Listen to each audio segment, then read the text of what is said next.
Good evening. I would like to welcome you to Delphi and thank the Forum of Delphi for the hospitality and say that today we have with us the Hellenic Diplomatic Academy here, the future of Hellenic diplomacy. Welcome. I would like to start our conversation about the role of Greece from a pillar of stability to indispensable ally with a question to the Minister, Mrs. Alexandra Papadopoulou. We are talking about Greece's transition from the role of a pillar of stability to an indispensable ally. How did this started? From the strategic dialogue, from the new MDCA? What was the key point? First, let me thank you for being here and coordinating this discussion, and thank the Delphi Forum, which usually organizes very interesting discussions. I don't think transitions happen overnight, and I don't think there is one single event that signaled this transition.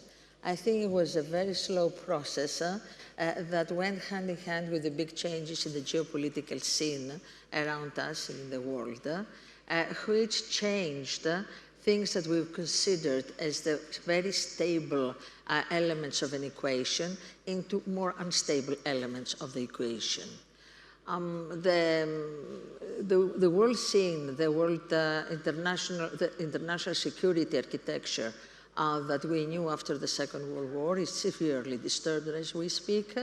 So in this new, very unstable, very fluid environment, the role of a country like Greece, which is very deeply anchored in what is called the Western ideas, Western alliances, in the Western way of viewing the world and managing the world, it was natural that it's going to be emphasized as exactly what it is, the indispensable ally that guarantees a very predictable environment in a very unpredictable area of the world.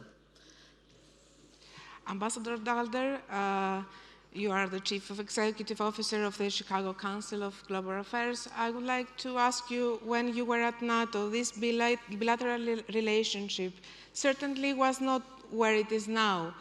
How has the view of Greece changed in the United States? I mean, in some ways, I think there's always been a very positive view of Greece, but also a view of it's not really one of the central allies and members that we go to first and foremost when you think about in Washington about Europe, even necessarily about the Mediterranean. And I think that is slowly changing for a number of reasons. One of it is because Greece is actually stepping up its own capacity and making itself heard more on the stage. Of course, by the time when I was there, it was very much heard on the stage, but because of the economic crisis that was happening, and therefore within the NATO context, one wasn't spending a lot of time thinking about how can Greece contribute to the larger mission, although the one mission that I was involved in setting up, which was Libya, Greece did play an active role in the maritime domain. That's all changed. Of course, the economic situation has not only turned around, but has created a booming economy here in Greece. A degree of political stability has entered in with the re-election of Prime Minister Mitsotakis and his government. And in a sense by Greece that it's stepping up on the international stage, joining the 3C initiative, being very active in Ukraine, particularly given the long-standing ties to places like Mariupol and the critical Odessa corridor into the Black Sea. And finally, a transit point for so much aid in a whole variety of different ways that comes through the Mediterranean and gets shipped pretty quickly and easily into Ukraine, is becoming a country that you not only are paying attention to, but is seen as a country that now we can work together on a series of issues. Gaza, again, makes that a more and more important player. I don't think you can talk about Greece sort of displacing Turkey as that strategic anchor in American politics, because Turkey also has a Middle Eastern connection, but it is now a country that is becoming more and more central to how you think about the engagement in Northern Africa, particularly in the eastern part of Northern Africa, the Eastern Med, and then through that into the Black Sea region and Ukraine. The center of gravity of American attention has shifted to this part of the world, and it makes geography, as they say, or in real estate, location, location, location. Greece has the location today, and it matters, and that's why people are paying more attention to it and working much more closely with it. Mr. Edis Zemenidis, the Executive Director of the Hellenic American Leadership Council, I would like to ask you, in your view, what were the key points and who were the key players turning this relationship around? Almost too many you've mentioned, because I agree with the Minister, it was a slow build. We got to a tipping point and then it became very quick, but there were thought leaders. Many of the think tankers that you heard, they were doing work on Greece and on the Eastern Mediterranean when nobody was paying attention. There were things, you spoke about the Chicago Council on Global Affairs. Ivo hosted Foreign Minister Kassoulidis in 2014, President Anastasiadis 2015, Prime Minister Tsipras in 2016. Greece was not in those years what it is today. I have to give special mention to congressional leaders because, and it really, if you think about the last time that Erdogan was actually celebrated in the White House, right before he did Gezi Park during the Obama administration, concurrently, and Greece was in the middle of the crisis, when Ivo came as NATO ambassador to Chicago for the NATO summit, Greece had a transitional government, had a caretaker government. Congress saw what was happening in the Eastern Mediterranean and created the Congressional Hellenic Israel Alliance, Ted Deutsch and Gus Bilirakis. And you saw several years, the East Med Act, which is widely celebrated here, was actually a culmination of letters, resolutions, NDA amendments that happened over 6 years. And then Senator Menendez, Congressman Deutsch, Bilirakis, Rubio decided to bring it all together and create one act. And that was, I think, very much the tipping point. And then it was an acceleration, especially when the minister was ambassador and the work that Ambassador Payet and Ambassador Tunis came here. The high point, obviously, was Prime Minister Mitsotakis' visit to Washington and his address to a joint session of Congress celebrating the 200 years of alliance. And a common thread, another important partner, I think, in this, which changed the view of Greece, not only in Washington, but institutionally. I have to give him a special credit, is the American Jewish Committee, because David Harris, even in Greece's low, was a very good friend, and so was Ted Deutsch. He was in Congress, now he's the CEO. They helped redefine Greece as a regional. Greece was always a regional player, but they were not discussed as a regional player in the United States. And I think this alliance of civic organizations helped redefine Greece this way. Let me just say that Andy is being very modest here. So if there's one person who actually did a lot on this, he's on the stage here with us, and the ambassador did as well. But when he talks about all these people, they did in part because they listened to someone and they were educated by someone behind the doors, quietly, but without it, it wouldn't have happened. Minister, the former ambassador of US in Greece, Mr. Payet, used to say that Greece's role to talk about the Greece's role in the new geography. So we have a war in Ukraine, a war in Middle East, Greece is in the middle. How would you define Greece's role in this unstable environment shaping up today? These changes that are happening around us, they pushed. 2 years ago, we never thought that we were going to have a war on European soil. So this, and even a month before October 7th, Jake Sullivan spoke about lasting peace in the Middle East. So these changes that are happening around us moved a lot the frontiers. And placed more geopolitical weight on the eastern part of Europe and also brought back geopolitical weight to the Middle East. In our view, the Middle East was always very important geopolitically, but I remember the times I was ambassador in the US. In the US political system, it was all about China. Of course, China is very important. It's a big challenger. It's a big power that has to be reckoned with, but you cannot close your eyes to other areas of the world as sensitive, as volatile as the Middle East. So we have two crises, two major crises, one in Ukraine and one in the Middle East. Greece is in the middle of this, and also the Balkans is not the most stable area in the world. And of course, you have major upheaval in the Caucasus. So you see location, location, location. But Greece, what we offer in this equation is political stability, the fact that there is a unanimity among the major parties about where Greece stands and what Greece does. So this is not an issue for domestic political discourse. Also a country that has its goals and its vision very much settled in. We know what we want. We don't pretend to be bigger than who we are, but not anything less than what we are. So we know what we offer. We know, and also one has to bear in mind that Greece has always had excellent relations with all its neighbors.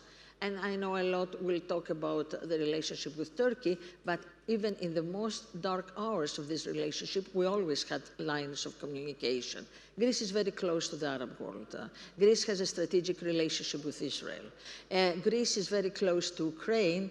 We have great, of course, we're members of the European Union, we're members of NATO. So everything, the whole mixture is this. We're a liberal economy, a free country, respect of rule of law, a democratic country, and also a country that doesn't have a heavy baggage of presence in places like Africa. And also the image of Greece as a peace seeking country that never tried to impose anything on anybody and always working in sync with its neighbors or trying to work in sync with neighbors very much helps this image and what we offer to our collective effort to stabilize the region.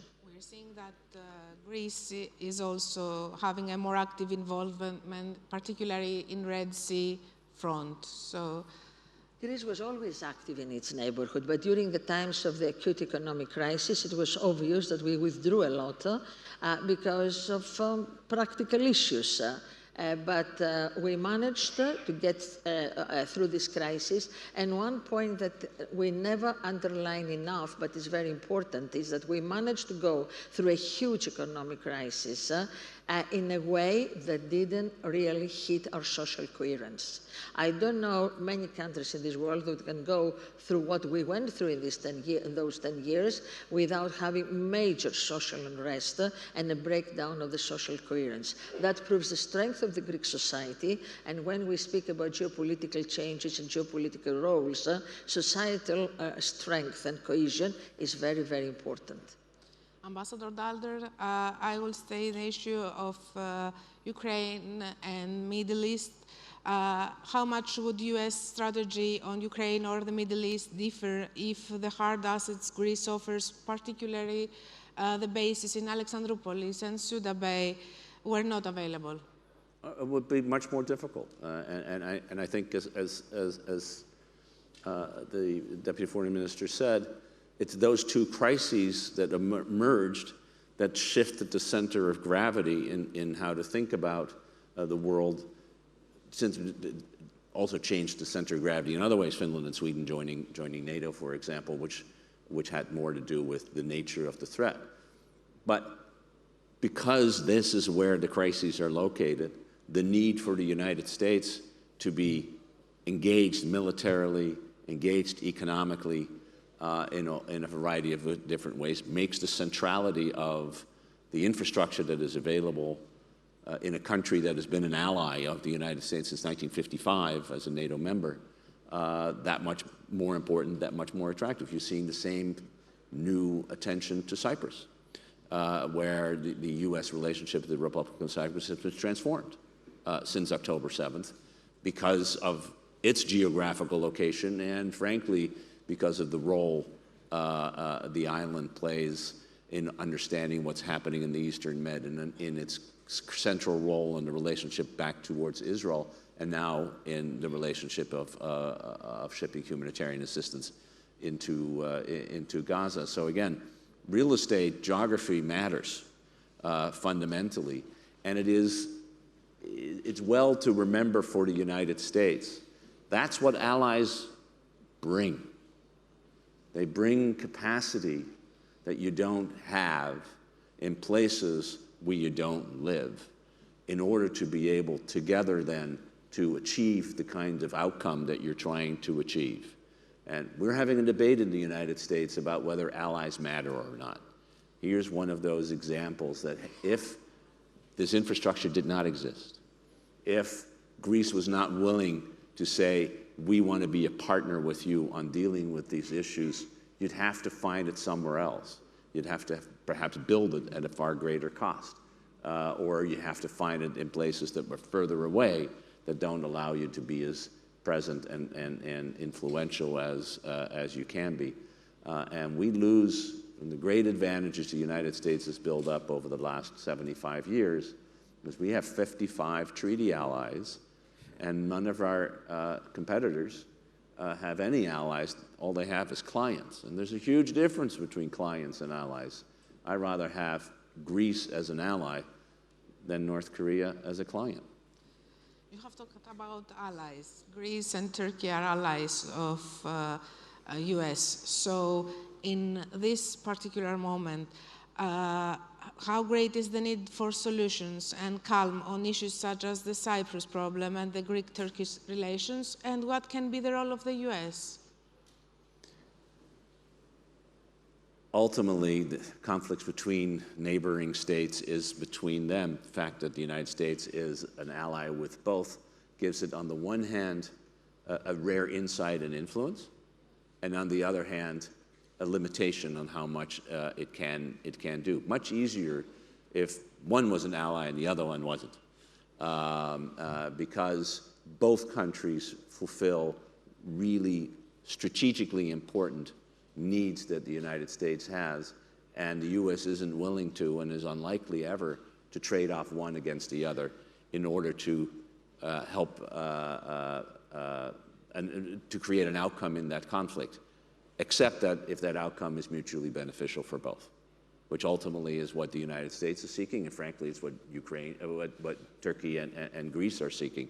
But one of the reasons I think the United States hasn't been as involved in trying to settle this differences, other than quietly, but certainly not publicly, and it does it through good offices of its military, et cetera, is the difficulty of having to deal with two allies.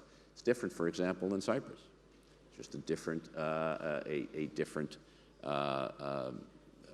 dynamic place there than one does with regard to the, particularly the Aegean issues. Everybody knows where we stand on those issues, but ultimately, it will only be resolved by the two countries themselves. Peace is something that's built from the ground up and hardly imposed by a third party. Mr. Zamanidis, I would like your comment on this. So, again, the solution is only going to be handled in the discussions that Minister Papadopoulou is in. But where I would criticize the previous U.S. approach, Ivo is right, there was a commitment to quiet diplomacy. I think Turkey forever misinterpreted quiet diplomacy as tacit acceptance of their tactics. When the U.S. started being loud about speaking about the Aegean, when the U.S. started being loud, and this is specifically Congress, saying, no, you're not getting F-16s as long as, if we think it's the earthquake that stopped the overflights and not U.S. pressure or congressional pressure. I know in my country, cannabis has become, very regular, but we shouldn't smoke cannabis before we do serious political analysis. But I think when the U.S. is forward-leaning in its messaging, it can influence that these discussions become not the bazaar in Istanbul, but a serious diplomatic exercise. Because I think up to now, I think Turkey saw it as just, we'll take a position out here and just start negotiating backwards. Cyprus, unfortunately, still is that issue, because a great compromise was made by Greek Cypriots a long time ago, and that's a bizonal bicommunal federation.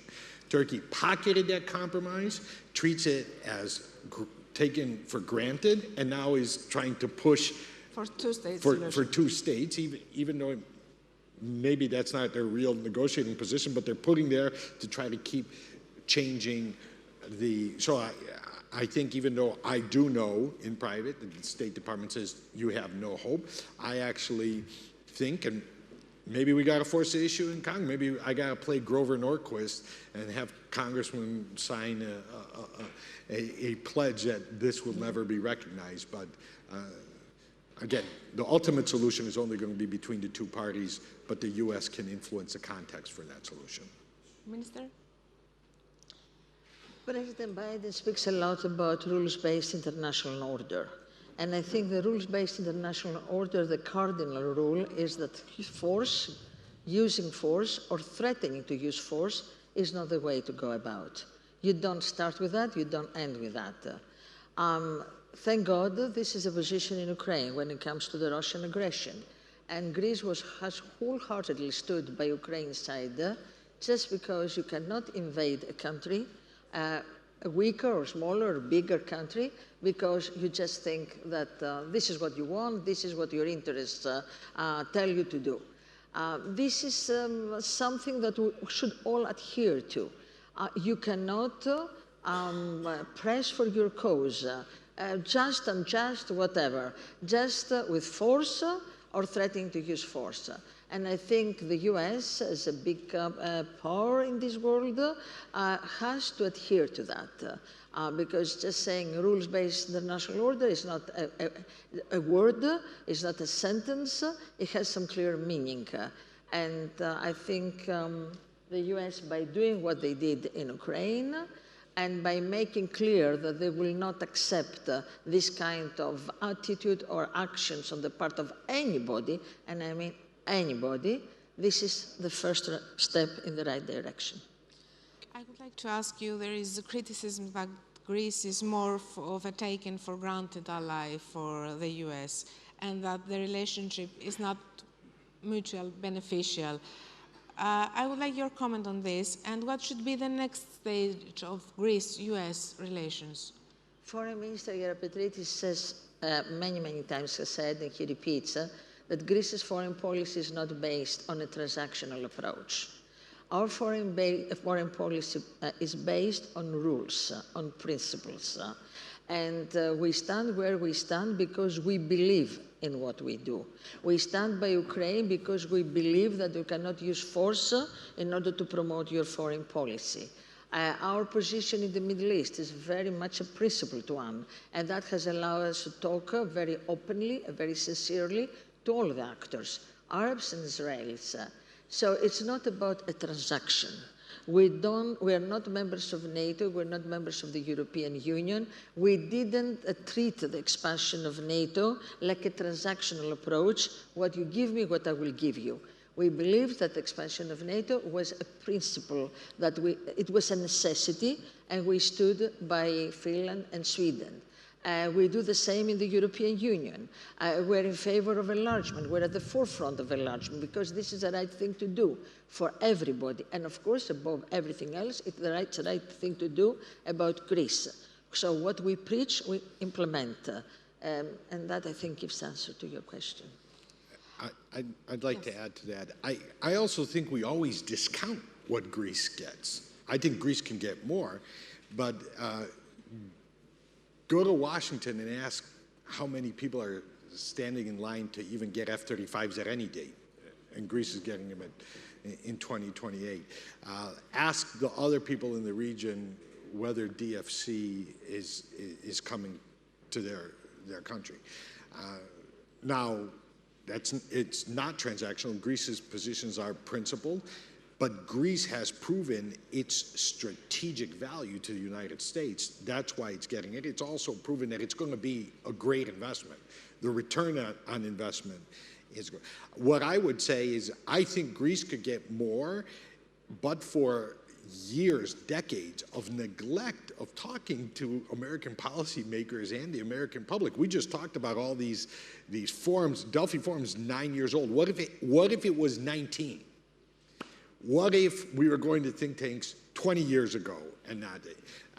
And what if Congress knew about Alexandroupolis and all these things a long time before Alexandra had told them? All right. So I think these conversations, and for those in the Greeks in the audience, at next year's Delphi, if Ivo or Ian or anybody else is just having coffee, I saw a lot of our guests here speaking only among themselves and not speaking to Greek interlocutors. I think that's a mistake, and people-to-people ties can take this to another level. Ambassador? Yes. You know, this is how you approach how to promote your value. Greece was always valuable. This is not a new thing.